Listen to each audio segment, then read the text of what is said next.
요한계시록 3장 19절 찾으신 줄 알고 봉독해 드리겠습니다. 모르는 내가 사랑하는 자를 책망하여 징계하는 그러므로 내가 열심을 내라 회개하라. 아멘. 하나님께서는 신명기 8장 5절로 6절을 통해서 우리에게 이렇게 말씀하고 계시죠. 너는 사람이 그 아들을 징계함 같이 내 하나님 여호와께서 너를 징계하시는 줄 마음에 생각하고 내 하나님 여호와의 명령을 지켜 그 도를 행하며 그를 경외할지니라 말씀하고 있습니다. 오늘 하나님을 믿고 믿음으로 사는 자들에게 가끔 하나님이 징계하시는데, 하나님이 징계하시는 이유는 오늘 우리를 사랑하기 때문에 징계하신다는 말씀입니다. 시험에 들라고 징계하시는 것이 아닙니다. 믿음에서 떠나라고 징계하시는 것이 아닙니다. 우리를 누구보다 사랑하시기 때문에 오늘 우리가 온전한 믿음의 사람, 구원 백성이 되어서 하나님을 기쁘시게 하고 하나님을 섬기며 하나님의 영광을 위해 살라고 오늘 우리를 징계하신다고 하는 그런 말씀이지요. 오늘 우리는 라오디게아 교회에 보낸 편지를 살펴보고 있습니다. 예수님은 라오디게아 교회에 어떤 모습으로 나타나셨습니까? 먼저는 아멘이시오 충성된 증인으로 나타나셨다고 말씀을 드렸습니다. 그런가 하면 창조의 근본이신 이로 나타나셨죠. 또 차든지 더욱진지 하기를 원하시는 주님으로 나타나셨습니다. 또한 토하여 내치시는 이로 나타나셨죠. 오늘 우리의 신앙이 미지근하고 하나님의 말씀대로 믿고 순종하여 살지 않으면 토하여 내친다고 선언을 합니다. 그런가 하면 하나님은 우리의 외모를 보시는 것이 아니라 영적인 면을 꿰뚫어 보시는 이로 나타나셨지요. 우리가 얼마만큼 하나님의 말씀에 순종하며 믿음으로 사는가를 주님은 보신다고 하는 말씀입니다. 그런가 하면 믿음의 부요한 자가 되기를 원하시는 이로 나타나셨지요. 세상적으로는 부요하고 잘 되어지지만 믿음이 없어서 하나님 앞에 인정받지 못하는 자들이 되어지면 안 된다는 이야기입니다. 주님이 이 땅에 오신 것은 오늘 우리를 믿음의 사람이 되게 하려고 오셨지요. 주님이 낮아지고 가난하게 되시면 오늘 우리가 믿음의 부요한 자가 되게 하시려고 가난하게 되셨다고 선언을 하고 있는 것이지요. 그런가 하면 흰옷을 사서 입기를 원하시지요. 오늘 우리는 너나 나나 할 것 없이 다 죄인들이고 죄로 말미암아 영원히 멸망할 수밖에 없는 우리들입니다. 이런 우리가 철저하게 회개하고 하나님 앞에 의로운 옷, 흰옷, 거룩한 세마포 옷을 입기를 원하시는 것이지요. 그런가 하면 안약을 사서 눈에 발라 보기를 원하시지요. 육신의 눈은 떠 있지만 다 소경과 같은 자들, 하나님의 말씀을 보아도 그 말씀이 무엇인지를 모르는 자들이지요. 이런 우리가 하나님의 성령으로 충만해서 하나님의 말씀을 볼 수 있는 영안이 열리기를 원하시는 것이지요. 육신의 눈만 떠서 보는 자들이 아니라 영적으로 깨어서 믿음으로 사는 자들이 믿음의 사람이 되기를 원하시는 것입니다. 오늘은 그 9번째로 사랑하는 자를 책망하시는 이로 나타나셨죠. 사랑하는데 왜 책망을 합니까? 그러지요. 사랑하면 잘한다고 해야 되는데, 그런데 잘한다고만 하면 우리가 잘하는 줄 알지요. 잘못 가고 있으면서도 내가 잘하고 있는 줄로 알지요. 잘못한 것은 잘못했다고 해야 내가 무엇이 잘못되었는가를 알고 바른 길을 갈 수 있게 되어지는 것이지요. 하나님도 우리를 사랑하기 때문에 우리가 비뚤어진 길, 어그러진 길, 죄악된 길로 나아가지 않게 하시려고 우리를 징계하신다, 그런 말씀입니다. 부모가 자식을 사랑하기에 잘못된 길로 가지 않게 하고 자식을 책망하고 징계하지요. 그렇듯 하나님도 우리를 사랑하시기에 온전한 믿음으로 구원을 얻게 하시려고 책망하며 징계하신다고 하는 그러한 말씀입니다. 하나님을 믿고 믿음으로 살지만 정말 우리가 하나님 앞에 우리의 믿음을 인정받을 수 있는지 오늘 우리는 우리 자신들을 돌아보지 않으면 안 됩니다. 비틀어지고 어그러진 길로 가고 있으면서도 하나님이 원하시는 믿음이 아니라 하나님이 원하지 않는 믿음으로 살고 있으면서도 오늘 우리의 자신들을 하나님이 책망하지 않으면 내가 잘 믿고 있는 줄로 알고 착각하고, 그래서 곁길로 가다가 주님 앞에 가서 내가 도무지 너를 알지 못하니 내게서 떠나가라고 하는, 바깥 어두운 데 쫓겨나 슬피 울며 일을 가는 일들이 부지기수로 일어난다는 사실입니다. 그러기에 하나님은 우리가 그러한 자들이 되지 않기를 원하시기 때문에 오늘 우리를 책망하시고 우리를 징계하여 내가 잘못 가고 있음을, 내가 잘못되었음을, 내가 죄에 빠져 있음을 깨닫고 돌이켜서 회개하고 하나님 앞에 바른 믿음으로 살기를 원하시는 것이지. 오늘 본문 19절 말씀을 보면 물은 내가 사랑하는 자를 책망하여 징계하노니 라고 말합니다. 분명히 사랑하는 자를 책망하고 징계한다고 말합니다. 무엇 때문에요? 네가 열심을 내라, 회개하라. 그것 때문에. 열심을 내지 않기 때문에, 회개할 줄 모르기 때문에 하나님은 오늘 우리를 징계하시고 책망하신다고 말씀합니다. 좀 열심을 내라고, 회개할 줄 아는 자가 좀 되라고 말씀하시는 것이지요. 오늘날 회개의 복음이 사라졌습니다. 강단에서 회개가 선포되지 않고, 그래서 교회는 다니고 신앙생활을 하지만 자기가 죄인이라는 사실도, 아니 무엇을 회개해야 되는 줄도 모르고 그저 교회만 다니는 들러리 신자들이 넘쳐나고 있다는 사실을 우리는 잊어서는 안 될 것입니다. 자기 생각으로 자기가 원하는 대로 열심만 내면 되는 줄 아는데 그게 아니라는 사실을 주님은 우리에게 말씀하고 있는 것입니다. 그러므로 오늘 우리는 하나님의 말씀을 통해서 오늘 우리가 하나님을 어떻게 믿어야 되는지, 하나님이 원하시는 믿음이 무엇인지 바르게 깨닫고 바르게 하나님을 섬겨서 하나님을 기쁘시게 하는 우리가 되어져야 할 것입니다. 그렇게 하려고 하나님은 우리를 징계하시고 책망하신다 말씀하지요. 욥기 5장 17절 말씀을 보면 볼지어다 하나님께 징계받는 자에게는 복이 있나니 그런즉 너는 전능자의 경책을 업신여기지 말지니라 말씀을 합니다. 사람들은 징계받는 걸 원하지 않는데 하나님은 하나님께 징계받는 자가 복이 있다 그렇게 말씀을 합니다. 아니 징계받는 것이 무슨 복입니까? 그러죠? 힘들잖아요. 하나님이 책망하시면 벌써 마음부터 다쳐지잖아요. 예? 우리 성도들도 조금 싫은 소리 하면 하고 마음부터 닫잖아요. 고개부터 돌아가잖아요. 그러죠? 그런데 무슨 징계가 복이 있다고 말씀합니까? 오늘 우리는 하나님의 말씀을 하나님의 말씀으로 믿어야 합니다. 징계는 분명히 우리에게 복이 되어집니다. 왜요? 우리들의 잘못된 신앙, 비뚤어진 신앙을 바르게 하나님이 원하시는 믿음의 사람으로 세워가는 것이 징계이기 때문에 복이 있다 그 말이에요. 고린도전서 11장 32절 말씀을 보면 우리가 판단을 받는 것은 주께 징계를 받는 것이니 이는 우리로 세상과 함께 죄 정함을 받지 않게 하리 하심이라 말씀을 합니다. 주께 징계를 받는데 왜 주님이 우리를 징계하느냐? 우리가 세상과 함께 죄의 정함을 받지 않게 하려. 다시 말하면 세상 사람들과 함께 죄인이라고 하나님 앞에 책망받지 않게 하려고 하나님이 우리를 징계하신다 그 말이요. 그러니 하나님의 징계가 복이지요. 하나님의 징계가 없다면 내가 잘못된 길을 가고 있으면서도 깨달아 알지 못할 것입니다. 내가 믿음으로 살고 있지 못하면서도 내가 믿음으로 살고 있는 줄로 착각하고 그래서 그 길을 가다가 주님 앞에 가서 버림받게 될 것입니다. 그래서 주께 징계를 받는 것은 세상과 함께 죄의 정함을 받지 않게 하려 합니다. 한마디로 말하면 우리가 죄인으로 주님 앞에 버림받지 않게 하려고 주님이 우리를 징계하신다. 그러니 하나님의 징계는 우리에게 복이 되어지는 것이지요.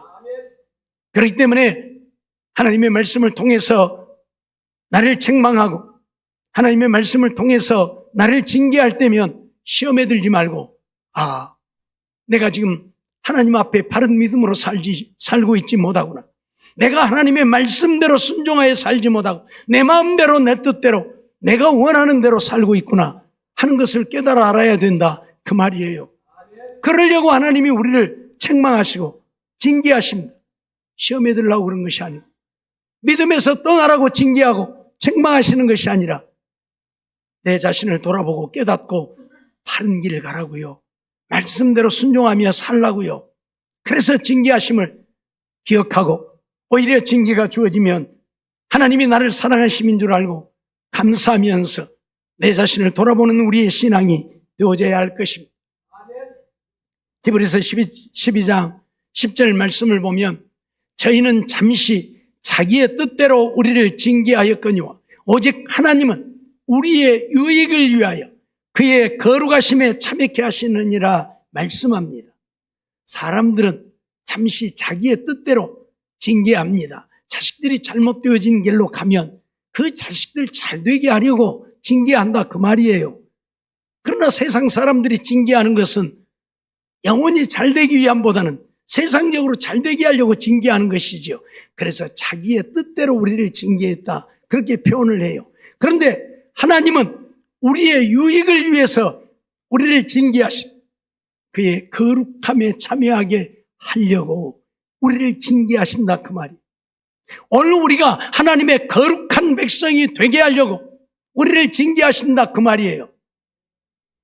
우리가 하나님을 믿지만 우리가 거룩하지 못하면 하나님의 어떤 은혜도 입지 못합니다. 우리가 거룩하지 못하면 하나님의 주신 어떤 복도 누리고 살 수 없습니다. 우리가 거룩하지 못하면 하나님과 동행할 수 없습니다.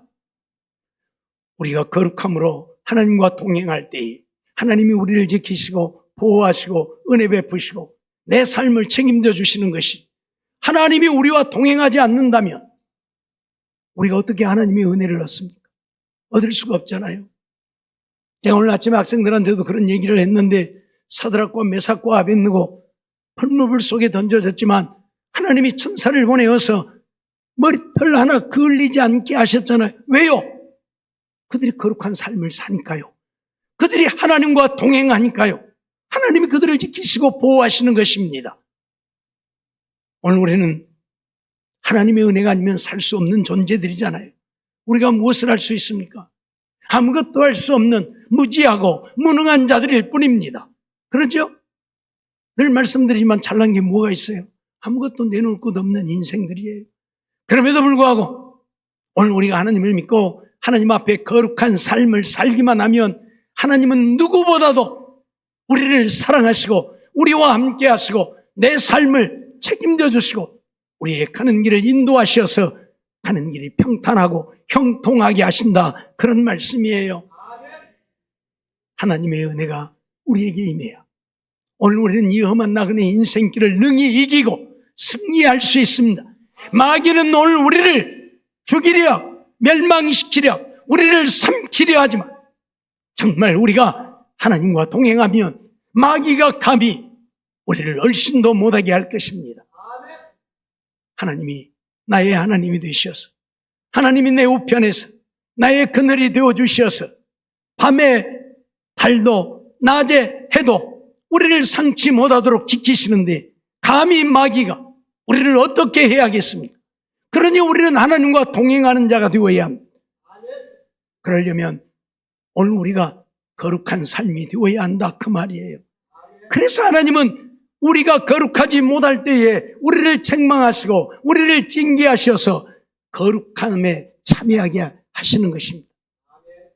정말 우리가 우리 자신들을 돌아보고 우리의 죄악을 깨닫고 회개하며 하나님의 은혜를 얻게 되어지면 아무리 세상이 약하고 아무리 마귀의 권세가 강해도 하나님이 나와 함께 하셔서 세상을 이기고 마귀를 이기고 우리 자신을 이길 수 있는 능력으로 역사하신다는 사실을 잊어버리지 말고 하나님만 믿고 의지하는 우리의 삶이 되어지기를 원합니다.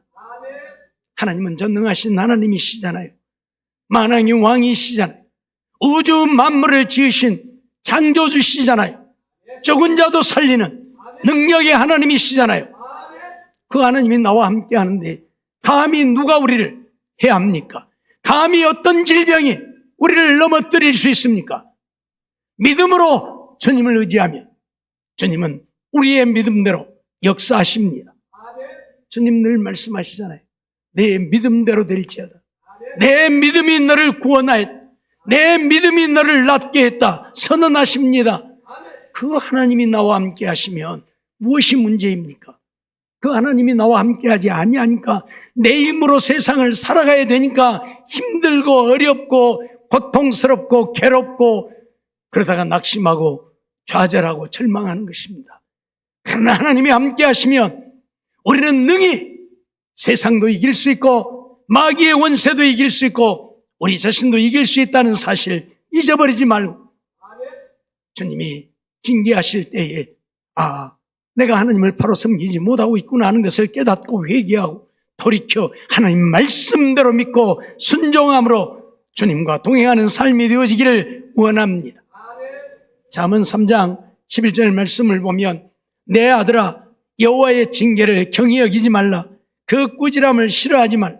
대저 여호와께서 그 사랑하는 자를 징계하시기를 마치 아비가 그 기뻐하는 아들을 징계함같이 하시느니라 선언하지요.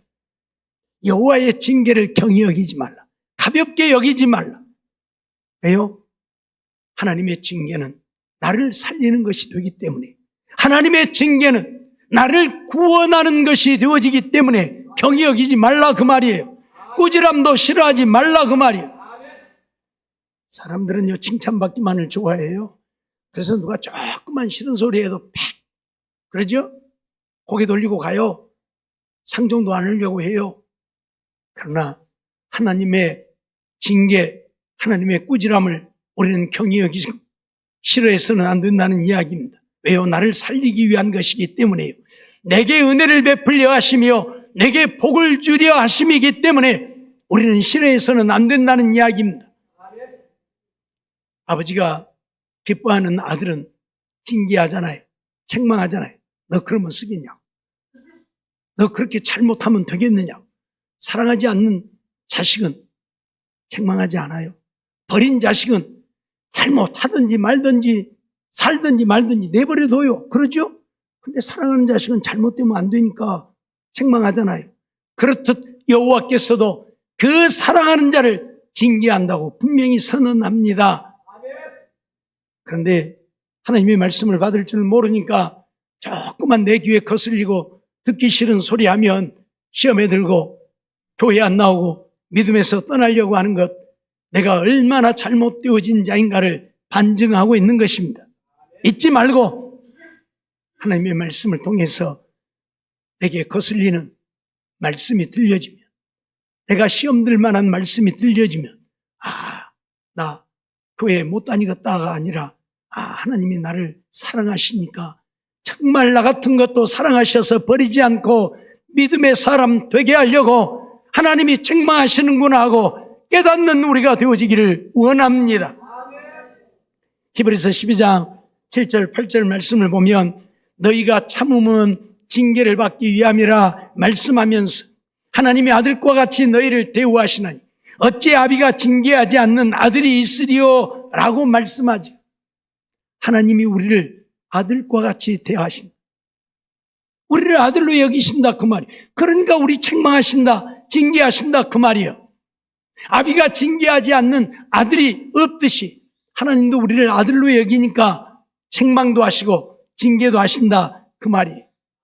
징계는 다 받는 것이오늘 너희에게 없으면 사생자요 참 아들이 아니니라. 부모가 없는 자식은 잘못되어도 누가 책망할 자가 없잖아요. 사생자들을 누가 책망합니까? 내버려 두지. 그러죠? 또 내 아들이 아니면 잘못하든지 말든지 내버려 두지요.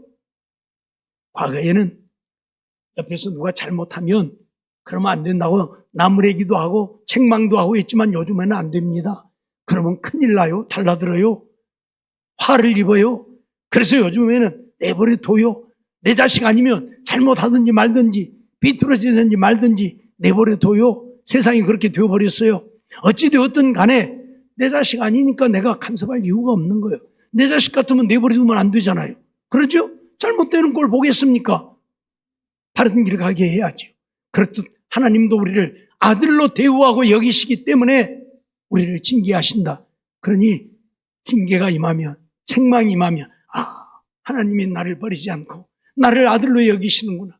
하나님이 나를 사랑하고 계시는구나. 그렇게 여기고 하나님 말씀 받으라 그 말이에요. 그래서 정말 믿음으로 사는 우리가 되어지기를 원합니다. 히브리서 12장 5절로 6절 말씀도 보면 또 아들들에게 권하는 것 같이 너희에게 권면하신 말씀을 잊었도다. 일렀으되 내 아들아 주의 징계하심을 경히 여기지 말며 그에게 꾸지람을 받을 때에 낙심하지 말라. 주께서 그 사랑하시는 자를 징계하시고 그의 받으시는 아들마다 채찍질 하시느니라 말씀하고 있습니다. 그의 받으시는 아들마다 어쩐다고요? 채찍질도 하신다고. 징계만 하시는, 책망만 하시는 것이 아니라 채찍질도 하신다고요. 우리가 가끔 그런 이야기를 듣지요. 하나님을 믿다가 하나님을 버리고 하나님 떠나서 세상이 좋다고 세상으로 나가서 열심히 살다가 병 들어갔고 아이고 하나님 잘못했습니다. 두 손 들고 죽게 돌아왔다고 그런 얘기들을 가끔 들어보지요. 왜 그 사람에게 하나님이 병 걸리게 했어요? 하나님 믿으라고, 하나님께 돌아오라고, 내버려두면 세상으로 가서 룰루랄랄라고 세상만 즐기고 살다 지옥 갈 테니까 지옥 가지 말라고. 그를 사랑하기 때문에 그에게 병을 주었다 그 말이에요. 무슨 말인지 알겠어요? 오늘 우리는 이거 알아야 돼요. 하나님이 징계하시고 채찍질 하시는 이유 중에 하나가 깨닫고 돌이키라고. 왜 믿음으로 안 사느냐고. 왜 하나님을 떠나 있느냐고. 하나님 믿고 믿음으로 살라고. 징계도 하시고 채찍질도 하신다 그 말이에요. 채찍으로 때리면 얼마나 아프겠습니까? 그렇죠? 그렇지만 채찍에 맞아 살아도 우리가 하나님을 찾고 하나님을 믿고 하나님을 섬길 수 있다면 나는 하나님 앞에 가장 큰 복을 받은 자인 것입니다. 우리가 때로는 병들어서 병을 고침받지 못하고 죽는 일이 있다 할지라도 그것 때문에 내가 하나님을 믿고 구원을 얻게 되어졌다면 나는 세상에서 가장 행복한 사람 아닙니까? 천하를 얻는 것보다 구원을 얻는 이것이 오늘 우리에게 얼마나 귀한 것인가를 우리는 잘 알잖아요. 온 천하를 얻고도 목숨을 잃으면 아무 유익이 없는 것처럼 온 천하를 얻고도 천국까지 못하고 지옥 가면 세상에서 가장 불쌍한 사람, 세상에서 가장 어리석은 사람이 되고 마는 것입니다. 그러나 온 천하를 다 잃어버렸어도 내가 예수를 믿어 구원을 얻게 되어졌다면 그 사람은 가장 행복한 사람입니다. 왜요? 천국 가게 되어졌기 때문입니다. 지옥의 유황불못이 아니라 저 영원한 하나님 나라를 기업으로 얻게 되어졌으니 그 사람이야말로 세상에서 가장 복 있는 사람입니다. 그러기에 하나님은 우리가 이런 사람이 되게 하려고 때로는 책망도 하고 때로는 징계도 하고 때로는 채찍질도 하신다 말씀하고 있는 것입니다. 잊어버리지 마세요. 왜 나에게만 이런 일이 일어났느냐, 왜 내가 이런 일을 당해야 되느냐고 한탄하고 탄식하지 말고 나로 하여금 하나님을 믿어 구원 얻게 하시려고, 나 지옥 가지 않고 천국 가게 하시려고 하나님이 내게 이렇게 하셨구나 생각하고 오히려 감사하라 그 말이에요. 정말 우리가 믿음만 잃어버리지 않는다면, 그리고 하나님을 믿고 믿음으로 산다면, 하나님의 말씀에 순종하며 세상 것을 위해서가 아니라 우리의 영혼 구원을 위해서 하나님 나라에서 영원히 살기 위해 하나님을 믿는다면 그 사람은 세상에서 가장 행복한 사람입니다. 늘 말씀드리잖아요. 부자는 돈 많아서 날마다 동네 사람들 불러다 잔치를 베풀고, 그러니 온 동네 사람들이 그를 추앙하고 멋진 최고야. 그 소리 들으니까 얼마나 기분 좋겠어요. 그러죠? 그런데 그 집 대문간의 나사로는 사람들에게 사람 취급도 받지 못하고 상에서 떨어지는 부스러기로 배를 채우려고 해도 그것마저도 개들이 와서 다 먹어버리고, 그러니 거지는 세상에서 가장 불쌍한 인생. 누가 거지로 살기를 원합니까? 누가 거지같이 되기를 원합니까? 아무도 없습니다. 그런데 결과는 어떠합니까? 이 거지가 죽어서 아브라함 품에 들어가게 되어졌고, 부자도 죽어서 지옥불에 던져지게 되어졌는데, 세상에서 그렇게 화려하게 내노라 하고 살았던 부자는 하나님을 온전히 믿는 믿음 없어서 하나님 말씀대로 순종하지 아니하고 세상 것 육신의 것만 바라고 살다가 지옥불에 던져지고, 거지는 비록 누구도 인정하지 않는 거지로 살았지만 하나님만을 바라고 하나님만을 의지하고 믿음으로 살았기에 그는 아브라함 품 천국에 가게 되어진 것 아닙니까? 늘 말씀드리지만 세상 것이 부유하고 풍성하면요, 그것 누리려고 하나님 제대로 못 믿어요. 제 말이 틀렸어요, 솔직히 말해서. 예? 가까운 데서 아는, 내가 아는, 우리가 아는 어떤 분도 아주 세상에서 몇천억을 굴리는 아주 세상에서 유명한, 모르는 사람이 없을 정도로 온 나라를 휘젓고 다니면서, 그러다 보니까 어째요? 주일날도 교회에 갈 때는 가고 못 갈 때는 말고, 하나님을 믿는 것인지 마는 것인지 그렇게 사니까 하나님이 하루아침에 다 엎어버렸잖아요. 거지 되어버렸잖아요. 여러분, 몇천억이 무슨 소용이 있습니까? 하나님이 풀어버리시면 하나같이 다 날아가 버리는 거예요. 그러기에 오늘 우리는 그런데 마음 두고 그런 것 왜 살면 안 된다? 왜요? 거기에 마음 빼앗기면 주님하고는 멀어질 수밖에 없어요. 멀어질 수밖에 없다니까요. 집을 가까이 하려면 주머니에 돈이 없어야 집을 가까이 해요. 주머니에 돈 있으면 집에 가기 싫어. 그죠? 돈 쓰러 가야 돼. 여기 끼웃거리고 저기 끼웃거리고 여기 가서 한잔하고 저기 가서 한잔해야 돼요. 집에 가기 싫어요. 주머니에 돈 있어. 근데 주머니에 돈 없으면 어째요? 어디 가봐야 누가 받아주도 안 해. 그러니까 어째요? 집에 가야 돼요, 얼른. 그래서 유행가 노래도 있잖아요. 돈 없으면 집에 가서 빈대떡이나 비춰 먹지. 그래요? 돈 없으면 집에 가서 빈대떡이나 부쳐 먹어야 되는 거예요. 돈 없어야 집에 간다니까요. 예? 돈 있으면 집 안 가요. 믿음의 사람들도 마찬가지예요. 세상에 부유하니까 그건 누리려고 하나님하고는 자꾸 멀어지는 거예요. 그러니 하나님이 동탄하지요. 탄식하지요.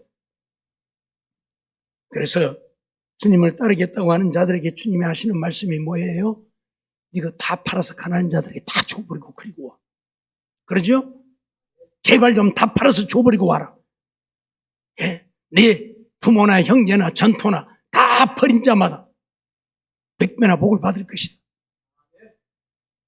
무슨 말입니까? 주님만 믿고 의지하고 바라보고 주님 말씀에 순종하고 살라 그 말이에요. 네 생각으로 살지 말고 세상 쫓아 살지 말고 육신 위에 살지 말고 오직 주님만 바라보고 살라 그 말이에요. 그게 믿음이에요. 그게 믿음. 아브라함 보십시오. 백세나 되어서 겨우 아들 하나 낳았는데 하나님이 뭐라고요? 네 손으로 죽여서 번제로 드리라. 말도 안 되는 얘기를 하시잖아요. 여러분 같으면 뭐라고 그러겠어요? 하나님 지금 나한테 뭐라 하겠어요? 그거 사실 아니지요? 내가 잘못 들은 것이지요? 조금 양심 있는 사람은 그럴까요? 조금 양심이 없는 사람, 하나님 지금 돌았어? 하나님 지금 미쳤어? 그럴 거예요 아마. 그러지 않아요? 백세나 되어서 자식을 낳을 수 없는 때에 이삭 주워놓고 한 16세 되었는데 아브라함 손으로 죽여서 불태워서 하나님께 번제로 드리라고요? 말이 안 되잖아요. 근데 아브라함은 어떻게 했어요? 그렇게 했잖아요. 왜요? 믿음의 사람이니까. 말이 안 되지만 아브라함은 그렇게 했잖아요. 이삭 데리고 모리아 산에 갔잖아요. 자기는 116살이나 먹은 영감이고 아들은 16살 먹은 청년이고, 그러니 아들이 도망가면 어떻게 하겠어요? 하나님께 못 드리겠죠. 그래서 도망 못 가게 결박하잖아요. 결박해서 나무단 올려놓고 칼을 들어서 죽이려고 하잖아요. 다급한 건 누구예요? 하나님이시죠. 아브라함아, 내 아들 이삭에게 손을 내지 마라. 하나님은 아브라함이 하나님의 말씀에 순종하는가 순종하지 않는가를 보고자 하심이에요. 정말 이삭을 죽여서 불태워서 바치라는 게 아니라 하나님의 말씀에 명령에 복종할 수 있는 믿음이 있는가를 보고자 하심이에요. 아브라함은 그렇게 했습니다. 그랬더니 하나님이 아브라함을 인정하시잖아요. 지금까지 아브라함이 믿음으로 살지 않았습니까? 아니죠. 믿음으로 살았죠. 내 본토 친척 아비 집을 떠나라고 할 때에도 그는 떠나갔습니다. 그래서 믿음의 조상이 되어졌습니다. 하지만 하나님은 그가 정말로 하나님을 사랑하는지, 하나님의 말씀이라면 목숨도 내어놓을 수 있는지 그걸 보고자 해서 이삭을 드리라고 한 것입니다. 하나님은 이미 수풀에다 양 한 마리 물 딱 걸어놓고 그렇게 하신 것이지요. 그래서 아브라함이 손을 멈추고 돌아보니 수풀에 양이 걸려 있어서 그 양을 잡아서 하나님께 번제로 드리지. 그때 하나님이 아브라함에게 무엇이라고 말씀합니까? 이제야 내가 하나님 경외하는 줄을 아노라. 이제야 네가 나 믿는 건 내가 인정한다, 그 말이에요. 오늘 우리가 우리의 믿음을 하나님 앞에 인정받는 것은 그렇게 하나님의 말씀에 복종하여 사는 것입니다. 내 마음대로 사는 것이 아니고요. 자식이라도 내놓으라면 하나님 여기 있습니다 하고 드릴 수 있어야 하나님은 우리의 믿음을 인정하신다, 그 말이에요. 우리 모두 이런 믿음의 사람이 되어지기를 원합니다. 잠언 29장 17절 말씀 보면 내 자식을 징계하라. 그리하면 그가 너를 평안하게 하겠고 내 마음에 기쁨을 주리라 말씀하지. 자식이라도 징계하면 자식이 바른 길로 가게 되어지고 바른 길 가면 하나님이 은혜를 베푸시고 복을 주어서 잘 되어서 너를 평안하게 할 것이다. 내 마음을 기쁘게 할 것이라 그렇게 말씀하고 있어요. 오늘 우리가 자식을 통해서 기쁨을 얻고 평안을 얻으려고 하면 어떻게 해야 된다고요? 자식을 징계해서 바른 길 가게 해야 된다고요. 잘한다 하지 말고요. 잘못된 건 잘못되었다 하고 책망해야지. 그래서 믿음으로 살게 해야 할 것입니다. 히브리서 12장 11절 말씀 보면 무릇 징계가 당시에는 즐거워 보이지 않고 슬퍼 보이나 그러죠. 징계받는 그때 즐겁지 않죠. 슬퍼 보이죠. 내가 왜 이런 징계를 받아야 되는가, 왜 하나님은 나를 이렇게 하시는가 하고 슬퍼 보이죠. 즐겁지 않죠.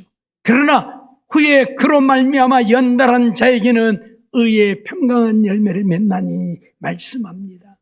하나님의 징계를 받고 자신을 돌아보고 깨닫고 연단받으면 하나님의 말씀대로 살고자 자기를 쳐서 하나님의 말씀에 복종시켜 믿음으로 살면 의의 평강한 열매를 맺게 되어진다 선언하고 있습니다. 오늘 우리는 이 열매 맺어야죠. 그래서 하나님을 기쁘시게 하고 하나님 마음이 아픈 자들이 되어지고 하나님의 거룩한 뜻을 이루고 하나님 앞에 인정받고 사랑받고 하나님 주시는 은혜를 누리고 사는 우리 모두의 삶이 되어지기를 주의 이름으로 축원합니다. 기도하겠습니다. 사랑과 은혜가 충만하신 하나님 감사합니다. 오늘도 저희들을 부르시고 인도하시고 또 하나님 앞에 나와 예배드리며 말씀 듣게 하심도 감사합니다. 주신 말씀 기억하고 이 땅에 사는 날 동안에 주님은 우리를 징계하시고 책망하시는 하나님이심을 기억하고 우리가 책망을 받고 징계를 받을 때마다 시험에 드는 것이 아니라 나를 돌아보고 회개하고 하나님의 말씀에 순종하여 삶으로 하나님 앞에 믿음의 사람으로 인정받아 주님과 동행하며 살고 주의 주신 은혜를 누리며 살다 하나님 앞에 갈 수 있는 우리 모두가 되게 하여 주시옵소서. 미사옵고 예수님의 이름으로 감사하며 기도하옵나이다. 아멘.